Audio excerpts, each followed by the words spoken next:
आज 9व्या अध्यायाचा प्रारंभ. तो राजविद्या राजगुह्य योग. त्या स्पर्श करीत असता श्री गुरु आणि सुजान श्रोतुवर्ग याविषयीच्या आदराने ज्ञानदेवांचे मन उन्मळून आले. तो म्हणाला, जी जी ऐका, आपले संपूर्ण अवधान माझ्या व्याख्यानाकडे द्याल तर सर्व सुखास पात्र व्हाल. हे माझे उघड प्रतिनोत्तर आहे. पण दुसरे क्षणी त्यास वाटले की हे बोलणे प्रौढीचे तर झाले नाही. मग तो श्रोत्यांचा अनुनय विनय करू लागला. अहो, ही माझी सलगीची विनवणी आहे बरं का. असे पहा की बाळ बोबडे बोलते, वाकुडी तिकुडी पावले टाकते, पण माय त्याचेच कौतिक करीत नाही काय. एरवी माझ्या व्याख्यानाचे मूल्य काय मस ठावे नाही. अमृताची ताटी वाढता येईल असे पक्वान्न कोठून आणावे. चंद्रास वाळ्याच्या पंख्याने वारा घालायास धडपडावे. नाद ब्रह्मापुढे संगीत आरंभावे. अलंकाराचे गळा दागिना घालावा. तैसा हा माझा यत्न आहे. तुमचे अवधान सुखावेल असे वक्तृत्व येत कौनापास आहे. तरी सूर्यास आपण काळवातीने ओवाळीत नाही काय, की ओंजळ भरल्या उदकाने सागरास अर्धे समर्पित नाही. प्रभो, तुम्ही महेशाची मूर्ती, मी दुबळा भक्ती अर्पित असेल. जरी हे बोल गंगावती निर्गुणी तरी स्वीकाराल. अहो, तहाने वासरू मायेच्या अचळाशी झट्या घेते, त्या गुणे माऊलीचा पाना दुणावतो. तैसे मज लेकुऱ्याच्या बोली तुमचे कृपाळूपण जागे होत असल्याचे जाणवले. म्हणून मी अवधान द्या म्हणालो. एरवी गीतार्थ मराठी भाषेत सांगावा अशी माझी काय योग्यता. आणिक एक आहे, चंद्रकांत मणी पाजरतो हे खरे, पण ती कळा त्यावरी चांदण्याचा वर्षाव करणाऱ्या चंद्राची, त्याप्रमाणे वक्ता कसाही असला तरी वक्तृत्वाचे उमलणे श्रोत्यांवरच अवलंबून. यावर श्री गुरु निवृत्तीनाथ म्हणाले, बापा ज्ञानदेवा, हे तुझे आम्हा पावते झाले. आम्ही उत्सुक आहोत. आता नारायण काय बोलले ते सांगेनास का. यावरी उल्लसून ज्ञानदेव बोलला, जी जी. प्रार्था जे जाणिल्यावर उपरम होतो आणि जाणणारा मोक्ष श्रेयेच्या आसनावर आरूढ होतो असे गुह्य ऐक. हे ज्ञान सर्व विद्यांचा आदिगुरु, गुह्यांचा राजा, पवित्रांमध्ये श्रेष्ठ, अवघे विश्व हा माझाच विस्तार आहे. कैसा तर दूध विरजले की सहजच ते दही होते, किंवा बीजच वृक्ष रूपाने विस्तारते, सुवर्णच अलंकार रूप पावते. तैसे असे बघ की वायू केवढा, गगना एवढा, पंख्याने ढवळला तरच तो वेगळा जाणवतो. एरवी तो आणि आकाश एकरूपच असते. भूतमात्रांची माझी ठाई कल्पना केली तरच ती वेगळी भासतात. एरवी ती मधुपच. या भूतांमध्ये मी कैसा तर घरामध्ये दीप ठेवलेला असतो. तो कोणाचे नियमनही करीत नाही की कोणास काही करीत असता नाही म्हणत नाही. तैसा मी केवळ अनासक्त साक्षी. पण हे सामान्यांच्या ध्यानी येत नाही. कोणी चंद्र म्हणून त्याचे जळी पडलेले प्रतिबिंब कवटाळावयास धावावे, त्याप्रमाणे ते मजला देहधारी रूपच मानतात. जे ज्ञानी असतात ते याहून वेगळे, जणू त्यांनी ज्ञानगंगेत स्नान केले आहे. पूर्णतः जेवून ते घाले आहेत. किंबहुना शांतिवृक्षाला फुटलेली ती कोवळी पालवीच. अरे, माझ्या नामघोषाने ते जगताची दुःखे नाहीशी करतात. अवघे विश्व महासुखाने दुमदुमवून टाकतात. ते असत शून्य सूर्य, सदैव संपूर्ण चंद्र, अनन्य होऊन ते माझी उपासना करतात. मातेच्या उदरीचा गर्भ, त्यास कसलाच उद्यम करावा लागत नाही. त्याचे सर्व मायच करते. तैसे ते रात्रंदिवस अनन्य भावाने माझे चिंतन करतात. तेव्हा मग त्यांचे जे जे काही करायचे ते मीच करतो. असा हा भक्त भक्तीने ओतप्रोत होऊन मजला कसलेही फळ, फूल किंवा एखादे वाळलेले पानही समर्पून जातो. आणि मी जणू त्याने त्या रूपाने क्षीरसमुद्राचा नैवेद्य दाखवला आहे ऐसे मानतो. मी भक्तीला वश असल्यामुळे कोणी जरी पूर्वी अनाचारी असला तरी शेष आयुष्य त्याने भक्तीस वाहिले असेल तर तो पवित्र झालाच समज. म्हणून हा अमुक कुळीचा, अमुक वर्णाचा, स्त्री, अंत्यज या सर्वास येथे काहीच मूल्य नाही. तो माझा झाला की पुरे. राजाज्ञेची अक्षरे सोन्याऐवजी जरी चामड्यावर लिहिली तरी ते उरीशिरी धरले जाते. हा ओहाळ, हे रथोद्योग, हा शूद्र ओढा असे हे नामकरण कोट पावेतो. ती अवघी उदके गंगेस जाऊन मिळत नाहीत तोपर्यंत. मिळाल्यानंतर ते अवघेच गंगाजळ. म्हणून तू आपले मन मदरूप कर. माझ्या भजनाचा प्रेमा वाढता असू दे. सर्वत्र मीच आहे या भावनेने मजला नमस्कार करीत जा. ऐसे सर्वस्व मला समर्पित केलेस की माझ्या रूपाप्रत येता होशील. याविषयी अनुमात्र शंका बाळगू नकोस. ऐसे सावळेनी परब्रह्मे, भक्त काम कल्पद्रुमे, बोलिले आत्मारामे, संजयो म्हणे. येणेप्रमाणे श्रीहरीचे गुज आम्हासमोर उकळून दावीत ज्ञानदेवाने 10व्यास हात घातला. अर्जुन बोलल्या की हा विश्वरूप झालेला तू त्या तुझ्या मुख्य विभूतींची नावे मला सांगेनास यावरी हसून देव बोलला, अरे त्या तर अपार आहेत. आकाशात जैसा अंत नाही तैसा माझ्या विभूतीसही. तरी त्यापैकी काही मी तुझ सांगतो. हे अवघे ऐकून आश्चर्यचकित झालेल्या अर्जुनाने पुन्हा श्रीकृष्णास आपली इच्छा सांगितली. तो म्हणाला की देवा, तुझे हे आघात विश्वरूप माझ्या कानी ऐकले आणि आता ते पाहण्यासाठी माझे मन उतावीळ झाले आहे. यावरी श्रीहरी भक्ताच्या इच्छेजोगे झाले. कृश, स्थूळ, ऱ्हस्व, विशाळ, अनावर, निश्चल, उदासीन, स्नेहाळ, सावध, उदार, क्रुध, सानंद, गर्जित, निःशब्द, साभिलाष, विरक्त, निद्रित, परितुष्ट, आर्त, रौद्र, भयानक, पवित्र अशी नानाविध रूपे अर्जुनास दिव्य दृष्टी देऊन त्यांनी त्यापुढे प्रकट केली. ती पाहून अर्जुन भ्याला. तो थरथरू लागला. वारंवार श्रीकृष्णास आळवून बोलला, श्रीहरी, हे विश्वरूपाचे सोहळे आता पुरे झाले. नीलोत्पलासी रंगविणारे, आकाशास निलिमा देणारे, इंद्रनिळास पिके पाडणारे ते तुझे श्यामवर्ण रूप, तू पुन्हा त्या रूपाचा हो. श्रीकृष्ण हसून पुन्हा आपले ते सौम्य रूप धारण करून म्हणाले, अर्जुना, पर्जन्याच्या सुटलेल्या धारास जसा धरित्री वाचून अन्यत्र आश्रय नाही, त्याप्रमाणे सद्भक्ताचे प्रेम सर्व भावाने मलाच खेव देऊन मजमध्ये प्रवेश करते. 12व्या अध्यायात प्रारंभाचा दिस उगवला. प्रवचनास निघण्यापूर्वी ज्ञानदेव श्री निवृत्तीनाथास चरणस्पर्शपूर्वक वंदन करीत असे. ते दिवशी तो आपले मस्तक उचलीच ना. त्यास खेव देत निवृत्तीनाथ बोलले, काय झाले रे बाळा? गदगदून ज्ञानदेव बोलला, माझी माय आपणच आहात. माये साठवितो तो आपणच अंतर्दृष्टीसमोर उभे टाकता. कसे आपले स्नेहपूर्ण असणे? त्यास धरून चालवीत निवृत्ती बोलले, श्रोते सभास्थानी वाट पाहत आहे ती. ज्ञानदेव असणारूढ झाला, पण त्याचे नेत्र वारंवार भरभरून वाहत होते. शेवटी आपला आवेग सावरून तो बोलला, माते तुझा जय जयकार, वारंवार जय जयकार. जय जय ओ शुद्धे, उदारे प्रसिद्धे, अनवरत आनंदे वर्षतीये. हे माये, तू कशी उदार आहेस. अखंड आनंदाची तू अविरतच वृष्टी करीत असतेस. एकदा तू प्रसाद रस कल्लोळी दुथडी भरून वाहू लागलीस की कोणास बरे ताप फोडील, शोक जाळील. माये गे, तू आपल्या सेवकांसाठी योग सुखाचे सोहळे उपस्थित करतेस. त्यांचे सोहमसिद्धीचे लळे पुरवतेस. त्यास आधारशक्तीच्या अंकावर वाढवितेस. हृदयाकाश पाळणीया झोके देतेस. प्रत्येक ज्योतीने त्यास ओवाळतेस. त्यापुढे मनपवनांची खेळणी टाकतेस. समाधिबोधाने थोपटून त्यास झोपवितेस. माऊले गे, तुझा जय जयकार. हे आंबे, हे श्रीमंते, हे निजजन कल्पलते, आता ग्रंथ निरुपायाची मज आज्ञा दे. नवरसांचे सागर, उचित रत्नांचे आगर, भावार्थाचे गिरीवर हे अवघे निर्माण कर. या देशी भाषेच्या धरित्रीमध्ये तू साहित्य सोन्याच्या खाणी उत्पन्न कर. येत विवेकवल्लीची लावणी होऊ दे. श्रीकृष्ण गुणवर्णांनी मज स्मरिते करून घे. श्रवण सुखाच्या सिंहासनी श्रोत्यास अभिषेक होऊ दे. माये गे, या मराठ भाषेच्या नगरीमध्ये तू ब्रह्मविद्येचा सुकाळ कर. जगाने सुखेच ब्रह्मविद्या रूपी धन द्यावे. माऊली गे, तू केवळ आपला स्नेह पालव, मजवरी पांघुरव. या परते काहीच करू नकोस. मग हे मी आत्ताच निर्माण करीन. यावरी श्रीगुरूंनी कृपादृष्टीने ज्ञानदेवास अवलोकिले. मात्र परम हर्षित होऊन तो बोलला, जी, हा तर मजवर महाप्रसादच झाला आहे.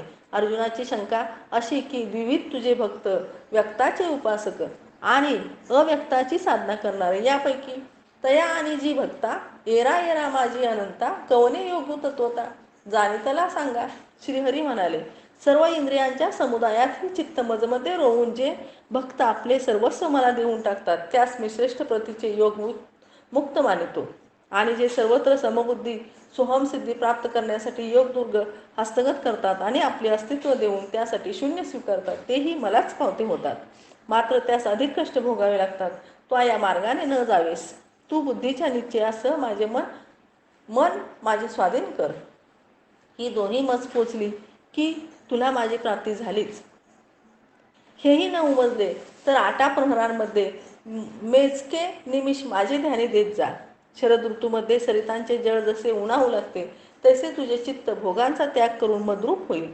अंगी शांती यावयासाठी हा अभ्यास योगच श्रेष्ठ उपाय आहे. अभ्यासामुळे ज्ञान श्रेष्ठ, ज्ञानापेक्षा ध्यान आणि कर्मफल त्याग हा या अवघ्यांमध्ये वरिष्ठ. भक्ताने याच मार्गाचा अवलंब केलेला असतो. सर्व भूतमात्रांमध्ये भक्ताचे मैत्र असते. तो कृपेची जणू जन्मभूमीच.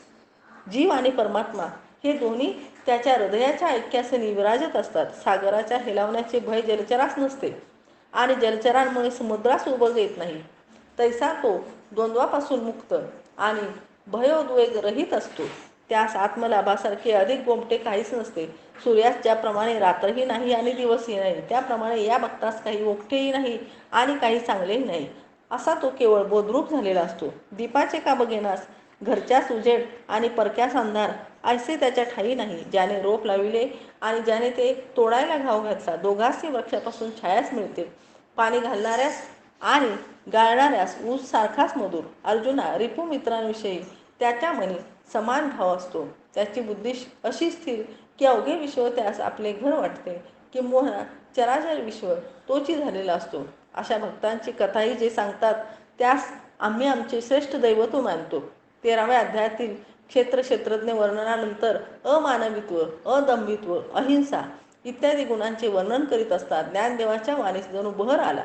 नाना दृष्टांत, उपमा, उदाहरणे इत्यादींनी त्यांच्या व्याख्यानाची गंगा दुथडी भरून वाहू लागली. व्याधाच्या पाशाने विद्ध झालेला मृग जैसा गजबजून जावा किंवा नदीतून पैल जाणाऱ्या भोवऱ्यात सापडावा, तैसा सन्मान प्राप्त झाला असता ज्ञानी पुरुष अस्वस्थ होतो. त्याच्या मनी ऐसे की पूज्यता डोळा न देखावी, स्वकीर्ती कानी न ऐकावे, माझे अस्तित्व हरपावे, नावरूप नाहीसे व्हावे असे त्याचे नवस असतात. एकांत त्यास अतिशय रुचतो. वायूचे त्याचे फार जमते. आकाशाशी बोलणे त्यास आवडते. वृक्षलता त्याला अतिशय प्रिय असतात. कृषिक जैसे आपण पेरलेले मातीने झाकून टाकतो, तैसे तो आपल्या हातून घडवलेले दान पुण्यही झाकतो. त्या ज्ञानाचे बोलणे कैसे, तर अक्षराआधी स्नेह पाजरतो. शब्द अवतरण्याआधी कृपा मुखावाटे प्रकटते. त्याची वाणी साच आणि मवाळ, मोजकी आणि रसाळ, शब्दधारा अमृताच्या कल्लोळ ऐसी. ही ऐशी लक्षणे ज्या अंगी, तो ज्ञानाचे मंदिरच जणू, किंवा तो निखळ ज्ञानच. येणेप्रमाणे व्याख्यानधारा वाहत असतात. ज्ञानदेव आचार्योपासन या पदापाशी पोचला. मग तर त्याच्या अंगी जणू भरतेच दाटले. किती बोलू आणि कैसे बोलू असे त्यास होऊन गेले. सकळ जळसंपत्ती घेऊन गंगा जसे प्रिय जो समुद्र त्यास आलिंगिते, किंवा वेद जसे महावाक्यापाशी नम्र होतात, अथवा आपले सर्वस्व प्रियेने ज्याप्रमाणे पती समर्पण केलेले असते, त्याप्रमाणे त्या ज्ञानाने आपले मन, वाचा, शरीर आणि गुरुकुळास समर्पित केलेले असते. स्वतः तो गुरुभक्तीचेच घर झालेला असतो. जन्मावेरी तर तो श्रीगुरूंची ही अशी एकांत भक्ती करतोच, पण मृत्यूनंतरही ये शरीरीची माती, जे आराध्य देवांचे श्रीचरण चालताती, तिये धरित्रीसी मिळविन माझे स्वामी कौतिके. जी जळे स्पर्शतील त्या जळी मजमधील जलतत्व विसर्जित करीन. ज्या दीपाने श्रीगुरू ओवाळले जाईल, किंवा त्यांचे भुवन जे उजळतील, त्या दीपांच्या दीप्तीमध्ये तेज तत्वाचा लय करीन. चवरी अथवा विंजना माझ्या श्रीगुरूस वारा घालतील, ते तर मी वायुतत्व हरपीन. जे तस परिवार श्रीगुरू वास्तव्य करतील, त्या आकाशी माझे आकाश एक करीन. अशी त्याची एकांत धारणा. तो गुरुदास्य कुश, तो गुरुप्रेमी पुष्ट, तो गुरुकुळे कुलीन. गुरुक्षेत्र, गुरुदेवता, गुरुमाय, गुरुपिता. गुरुपूजे परवता मार्ग त्यास ठाया नाही. आणि पुढे मृत्यू उभा राहील तर तो आजच सजग. डोळ्यात गेलेला कण जसा आत विरत नाही, किंवा घावामध्ये शस्त्र जैसे जिरत नाही, त्याप्रमाणे तो मागील जन्मांचे दुःख विसरू शकत नाही. पुढे कधी जरी मृत्यू येणार असला तरी जणू तो आत्ताच दारी उभा ठाकला आहे, येणेप्रमाणे तो सावध होतो. तो याच जन्मामध्ये पुढील जन्मांचे निवारणाचा उपाय करीतो. या शरीराचे मृत्यूनेच पुढील मृत्यूचा आकांत करीतो. त्याच्या मनी ऐसे की आज पद्मदळाशी स्पर्धा करणारे माझे नेत्र वृद्धपणी पिकलेल्या पडवळाप्रमाणे होतील. हे ओठ जे विड्याने रंगवितो, देखण्या दातांचे प्रदर्शन करतो, ज्या मुखाने गोजरे बोलतो, त्या अवघ्या वाटे वृद्धपणी कफाचा पूर वाहू लागेल. मग मस्कडे पाहून जग थुंकेल, सोयऱ्यास माझा उभं येईल. ऐसा वार्धक्याचा विचार तो तरुणपणीच करतो, आणि त्याविषयी त्याचे मनी घृणा उपजते. ज्ञानदेवाच्या मुखावाटे ही वाक्य ऐकली मात्र आणि आम्ही चरकोन एकमेकांकडे बघू लागलो. निवृत्तीकडे पाहिले तर ते गंभीर होते, आपल्याच तंद्रेत हरपलेले. अतंद्र कर्मनिष्ठा ऐसा ज्ञानदेव टीकेमध्ये रंगलेला होता. जो जो व्याख्यान पुढे चालले तो नवनवा रंग उन्मळू लागला. गीतास नित्य नूतन त्यात ज्ञानदेवा ऐसा सिद्धयोगी टीकाकार लाभला. तो व्याख्यान करी, तो एक एक पद लख्ख उजळून निघे. प्रत्येक श्लोकाला भावार्थ अत्यंत अकपट रूपामध्ये उभा राहील. आजपर्यंत कोणीही कधी कल्पिता नाही, तो अशा एक क्षणामध्ये उजळून जाईल. 14वा अध्याय संपू लागला. त्याच्या उपात्य श्लोकावरील प्रवचन सुरू झाले. अव्यभिचारी भक्तीचा विचार. ती भक्ती कशी, तिचा विषय काय? ज्ञानदेव हरपल्यावानी बोलू लागला. तो भक्त कोणाची उपासना करतो? माझी. तो मी कैसा? रत्नाची प्रभा रत्नमयी असते. द्रवपण म्हणजेच जळ, अवकाश म्हणजे अंबर, गोडी तीच साखर, ज्वाळा नाव काय तर अग्नी, कमळाचाच अर्थ त्याची दळे, दूध सहज विरजले तेच दही. त्याचप्रमाणे विश्व या नावे सर्व मीच आहे. तुपाचे घट्टपण न मोडता देखील जसे ते तूपच, किंवा सुवर्णकंकण न आठवताही ते सुवर्णच, तद्वत विश्वाचा निराश करावा आणि माझे भजन करावे तैसे नव्हे. या विश्वासकट सर्व मीच आहे. विश्व आणि मी यामध्ये जर कोणी भेद पाहिल तर तो व्यभिचार होईल. हे अगदी नवे होते. ऐसे कधी ऐकले नव्हते. अवघे श्रोते सजग झाले. जाणकार चमत्कारले. ते चिंतू लागले की हे काय बरे ऐकतो आहे. ज्ञानदेव न थांबता पुढात चालला होता. 15वा पुरुषोत्तम योग, त्यात प्रपंच वृक्षाचा विचार. तो हा जगडंबरू नोहे येथ संसारू, हा जनो महातरू थांबला असे. अर्जुना, याचे कौतिक पहा. याचे अलौकिकत्व असे की याची वाढ खालच्या अंगाने फुटत असते. जे कार्य न कारण दुजे ना ऐकले, जे आपला ठाई आपणच आहे, ऐसे जे परब्रह्म ते या वृक्षाचा ऊर्ध्व भाग. क्षुहा म्हणजे उद्यापर्यंत देखील या प्रपंच वृक्षाचे रूप टिकत नाही, म्हणून ते यास अश्वत्थ म्हणायचे. या प्रपंच वृक्षाचा विस्तार यथासांग चर्चून झाल्यावरी पुन्हा साधू व्याख्यान सुरू झाले. वर्षाकाळ संपल्यावरी मेघमाला जैशा आकाशात सोडून दिगंतरास निघून जातात, तैसे मोह आणि मान त्या पुरुषाच्या मनास त्यागून हरपतात. तो म्हणतो की सर्वत्र स्वतः सिद्ध सच्चितानंद रूपच प्रमळते आहे. ते क्षराक्षरा वेगळे, क्षराक्षरा वेगळे. काय बरे ऐकले? छे छे. ज्ञानदेवाचे व्याख्यान पुढे चालले असता आम्ही क्षराक्षरापाशीच थबकलो. आमची मती ते त्वरी पोहोचे ना. मी एकटाच नव्हे तर 2 सजग श्रोत्यांचेही हेच झाले. शेवटी ते दिवशी सायंकाळी संध्या वंदन आटोपल्यावरी आम्ही मुक्तेस पुसले. बाई मुक्ते, तू तर आमची माय आहेस. हसून ती बोलली, म्या ऐसा कौन अपराध केला बरे काका? बाई गे, सकाळचा विषय आम्ही केवळ परिसला, पण खरे सांगू आम्हा क्षर कळले नाही आणि अक्षरही आकळले नाही. सोपे आहे काका. पाण्याचा लानूला प्रवाह, त्यात चंद्रबिंबाचे प्रतिबिंब दिसते. ते खळाळासवे ढवळते आणि तो सुकून जाता क्षणी नाहीसे होते. ध्यानी आले ना? होय, हे तर कळले. तैसेच शरीरासवे जे जाणवते आणि शरीरनाशासवे जे नष्ट झाल्यावानी भासते, त्या चैतन्यास क्षर म्हणावे. होय बाळा, यास क्षर म्हणायचे. आणि आता हौसेच्या दिवशी चंद्र दिसत तर नाही, मात्र तो असतो. होय, तो असतो. किंवा फळ पिकल्यावरी वृक्ष जैसा त्या फळाच्या पोटी बीजरूपाने असतो, म्हणजे न जाणवता असतो. होय, त्यामध्ये उपाधीचा नाश झाल्यावरी जे उरते त्यास अक्षर म्हणायचे. आणि उत्तम पुरुष असे पहा काका की सूर्यमंडळ हे किरणजाल आणि मृगजल याहून निराळे असते. किंवा काष्टगत अग्नी काष्टात असूनही काष्टजाती वेगळा असतो. थांब मुक्ते, म्हणजे तू असे म्हणायचे आहे की तेनेप्रमाणे क्षराक्षरांमध्ये असूनही उत्तम पुरुष हा त्यात वेगळा असतो? अगदी तसेच काका. नाक आणि पुष्प दोन्ही वेगळा जैसा सुगंध, किंवा सूर्यबिंब आणि त्याचे प्रतिबिंब या दोन्हींची मिठी न पडता देखील जसे प्रभेचे अस्तित्व असतेच असते, त्याप्रमाणे हा पुरुषोत्तम जो नादाने ऐकावा ऐसा नाद, जो स्वादाने चाखायचा स्वाद, आनंदाने उपभोगायचा आनंद, जो पूर्णतेचा पूर्णविराम, त्यास पुरुषोत्तम म्हणावे. पण काका, तुम्ही तर माझी परीक्षाच पाहत आहात. हरकून जाऊन म्या म्हटले, नव्हे गे बाई, तू तर ब्रह्मचित्कलाच आहेस. 16वा अध्याय दैवासुर संपत्ती विभाग योग आणि 17वा श्रद्धादी निरूपण योग विवरण संपला. शेवटी 18वा अध्याय सुरू व्हायचा दिस उजाडला. एकीकडे मने हुरहुरत होती, तर दुसरीकडे तृप्तीने उचंबळून येत होती. आम्हा सर्वांच्या कल्पनांना धक्के देत ज्ञानदेवाने या अध्यायाचे नमन थेट देववाणीच सुरू केले. जय जय देव निर्मळ, निजजना निखल मंगळ, जन्मजरा जलद जाळ, प्रभंजन, जय जय देव प्रबळ, विदिळिता मंगळकुळ, निगमागम मद्रुम फळ फलप्रद. मुक्ता मजजवळी बसत असे. म्या कुजबुजत तिजला पुसले, हे काय बाळा? ती माझे कानी बोलली, गीता ग्रंथ देवानेच रचलेला. शेवटील अध्यायी या ग्रंथाची वाक्पूजा त्याच भाषेवाजी. एकूण 10 ओव्या ज्ञानदेवाने संस्कृतात रचल्या आणि नंतर मराठी बोलायास प्रारंभ केला. आत्तापर्यंत त्याने श्रीगुरूंची नवने लौकिक भूमिकावरणी केली होती. मात्र एक क्षणी तो म्हणू लागला, तुझं ज्या ज्या विशेषणांनी स्तवावे त्या त्या विशेषणांनी अभिव्यक्त झालेले रूप तुझे नव्हेच. जीही विशेषणी विशेषे जे ते दृश्य नो हे रूप तुझे, हे श्री गुरु तुझे स्मरण करू जाता, तो माझे मी पण हरपू जाते. तैसा तू ते जे तर मी स्मरे, ते तर मी पण मी विसरे. गीता हे कोणी एक रत्न मंदिर आहे आणि हा 18वा अध्याय जणू त्या मंदिरावरील कलशच आहे. नव्हे, हा 18 अध्याय नव्हे, ही एक अध्यायी गीताच आहे.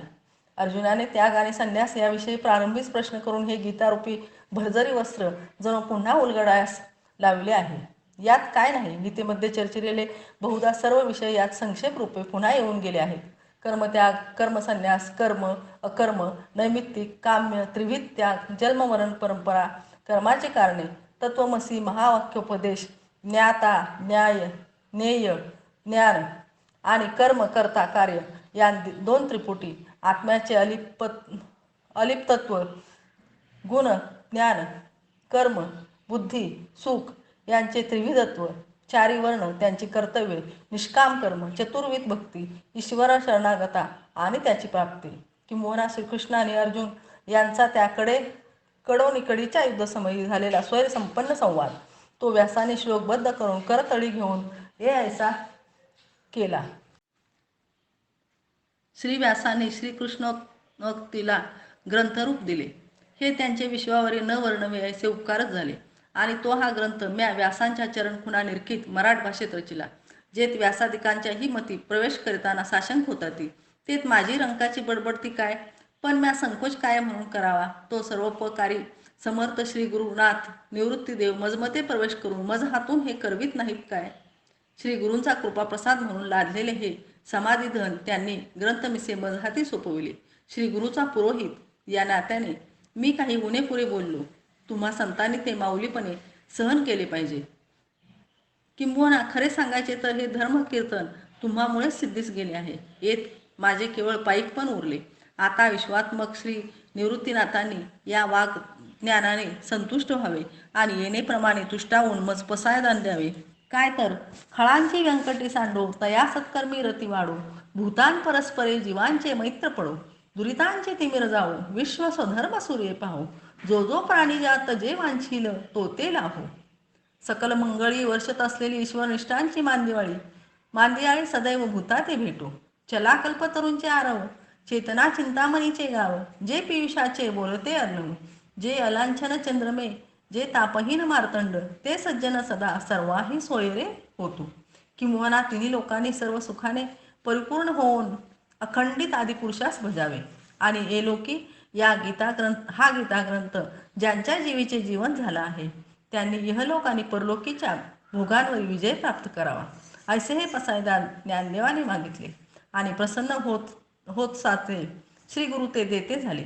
येत म्हणे श्री विश्वेश्वराओ, हा होईल दान पसाओ, येणे वरे ज्ञानदेव, सुखिया झाला.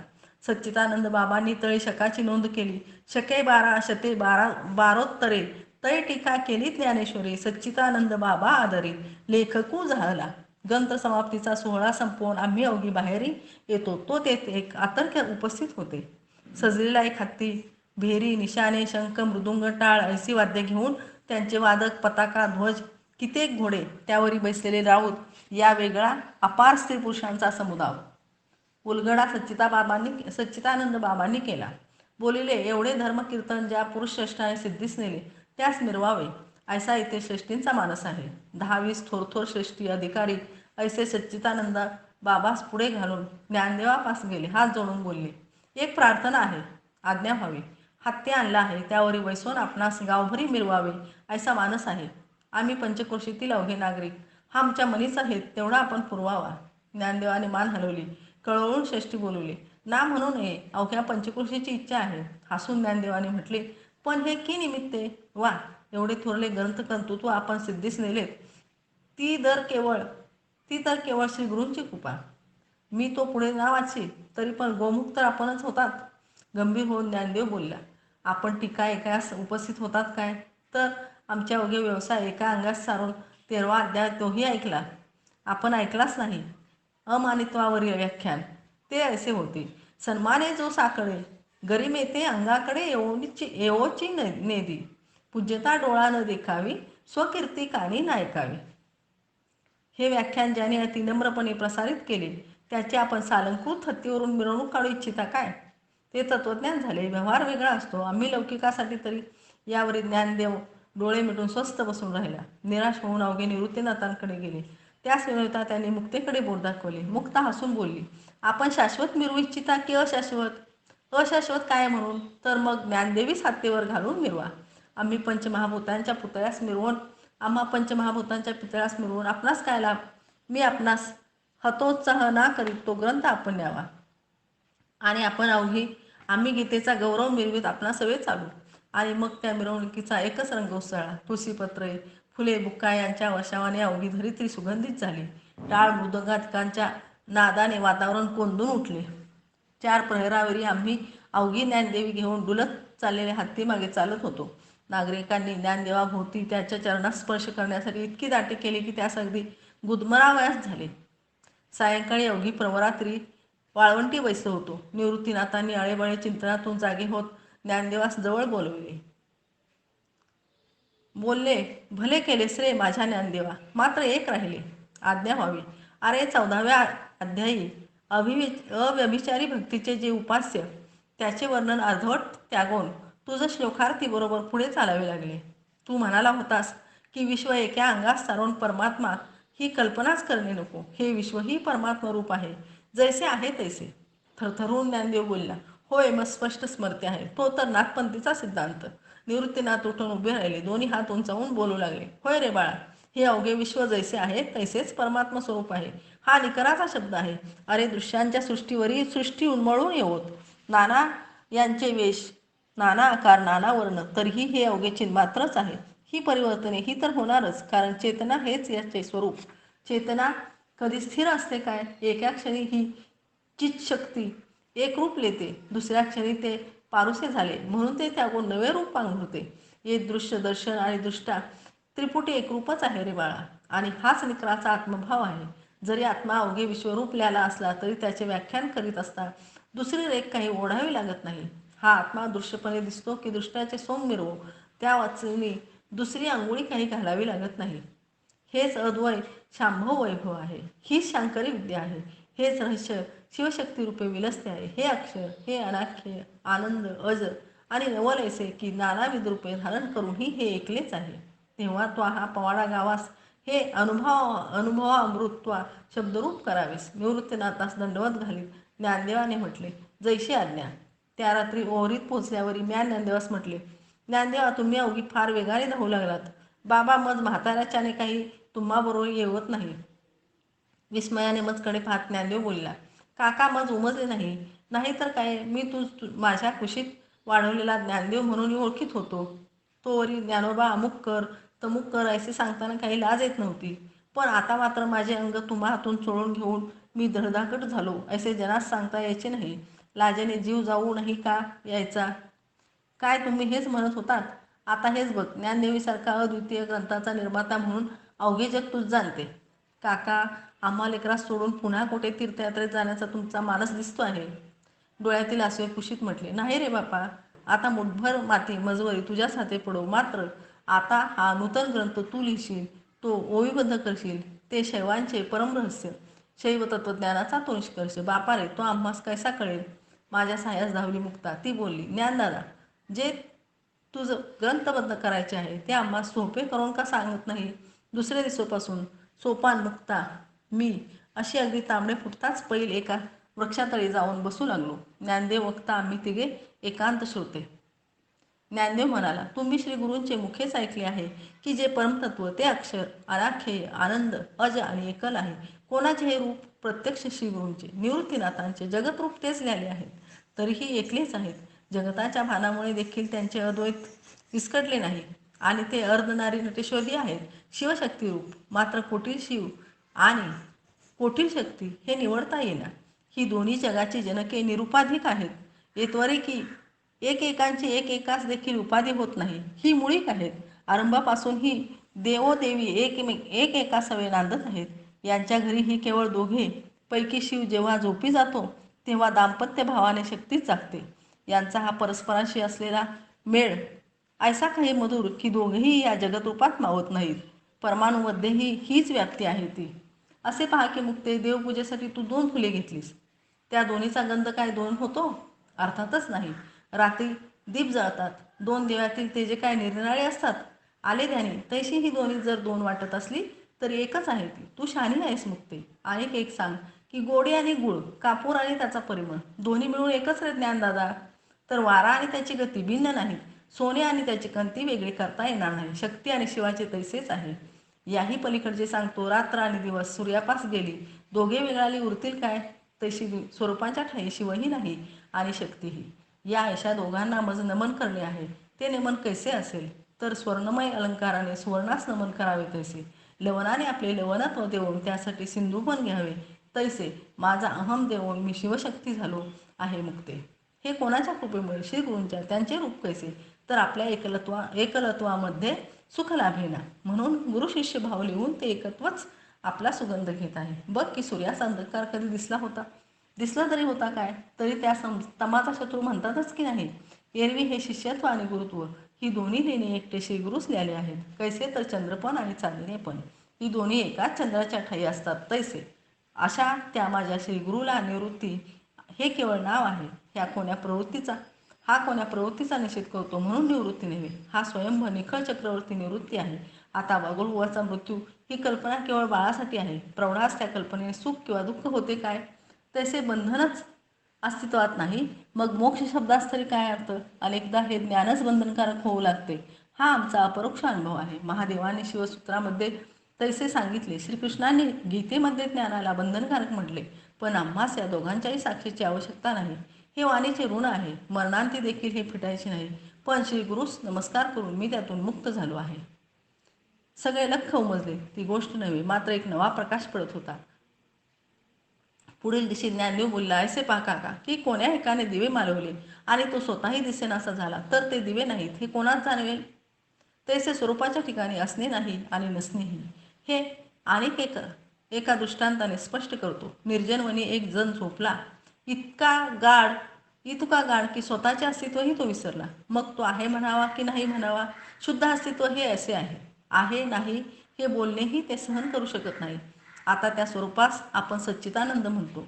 त्या तिन्ही पदांचा अर्थ एकच आहे काका. ऐसे पहा की कांती, काठिण्य आणि सुवर्णपण ही तिन्ही मिळून एक सुवर्णच नाही काय? एकाच दुधाचे द्रवत्व, गोडी आणि दूधपण हे तिन्ही अंश आहेत. तर मग श्रुतीने या एकाच चैतन्यास सच्चित आनंद असे कशासाठी म्हटले? तर असत, जड आणि दुःख या नित्य परिचयाच्या भावापासून त्यास वेगळे करण्यासाठी. मात्र त्या स्वरूपाचा प्रत्यय आला की ते नावही विरून जाते. कैसे? आपलेच मुख आपणास दाखवून आरसा एके अंगास सारावा तैसे. शब्दास आपण बहु मानितो, तो आपल्या मूळ रूपाचे स्मरण करून देणारा म्हणून. पण जो स्वसंवेद्य आहे, स्वतःला जाणणारा, त्या शब्दाचा उपयोग तरी काय? ध्यानी घ्या की महादेवाने मस्तकावरी चंद्र धारण केला आहे, पण चंद्रच चंद्राच्या माथ्यावर बैसू शकेल काय? तैसा निखळ ज्ञानरूप जो आत्मराज, त्यास या ज्ञानाचे ओझेच होईल गे मुक्ते. आणि या जगात अज्ञान या शब्दाच्या नावे ढोल वाजताही त्याचाही दांडोळा घेणे अगत्याचे आहे. अगे मुक्ते, समोर सर्वज्ञ ज्ञानाचे कल्लोळ उसळत असता त्यास अज्ञान हे नाव कोणे दिले? छे छे, अज्ञान या नावाची वस्तू अस्तित्वातच नाही. ते अज्ञान शब्दाचे साखळे एका अंगास सारून आता प्रकाशाची कवाडे उघडली जात आहेत. कितीही दृष्टी एकावरी एक उन्मळेल का? त्यांच्या तळी चैतन्यच आहे. हे संपूर्ण विश्व परमात्ममयच आहे. मुक्ते, अगे त्वमेव भांत मनुभाती सर्व, तस्य भाषा सर्वमिदं विभाती. त्याच्या प्रकाशानेच हे अखिल विश्व प्रकाशित होते. हा आनंदोद्गार श्रुतींनी काय वृथाच काढला आहे? हे झाले अज्ञानाचे. आता त्याच्या सापेक्ष जे ज्ञान तेही वृथाच. काय सांगावे काका? आमचे यथार्थ वर्णन करील ऐसा शब्दच निर्माण झाला नाही. आम्हास पाहू शकेल अशी दृष्टीच उपजली नाही. किंबहुना श्री गुरु निवृत्तीने आम्हास ज्या स्थिती पावित आणली आहे ती वाचेच्या हाती देऊ तरी कशी? मी मस्तक हलवीत म्हणालो, ज्ञानदेवा, आज इतुकेच पुरे, याहूनही अधिक पेलवणार नाही.